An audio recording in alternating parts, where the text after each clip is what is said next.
എവിടാന്ന് അറിയണ്ടായോ? ഗുൽക്കണ്ട് കഴിക്കാൻ വേണ്ടി ആലപ്പുഴ ലൈറ്റ് ഹൗസിന്റെ അവിടെ ആണ്.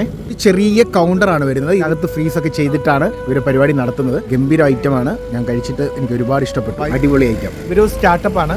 ആലപ്പുഴക്കാരായ 2 ചെറുപ്പക്കാർ ചെയ്യുന്ന പരിപാടിയാണ്. സപ്പോർട്ട് ചെയ്യുക. ഒരിക്കലും നമുക്ക് പ്രോഫിറ്റ് ആകാത്ത രീതിയിലല്ല അവർ കച്ചവടം ചെയ്യുന്നത്. നമ്മുടെ കുഞ്ഞുങ്ങൾക്ക് ഒത്തിരി ഇഷ്ടപ്പെടുന്ന സാധനമാണ്. 99 രൂപ, 69 രൂപ എന്ത് കിട്ടും തന്നെ. അല്ലെങ്കിൽ ഒരു കോണിന് കൊടുക്കണം 40 രൂപ. ഇത്രയും ഐറ്റങ്ങളും ബട്ടറൊക്കെ ചേർത്ത് തരുന്നു. വളരെ വിലക്കുറവാണ്. നല്ല ടേസ്റ്റി സാധനമാണ്. അതുകൊണ്ട് നിങ്ങൾ മസ്റ്റ് ട്രൈ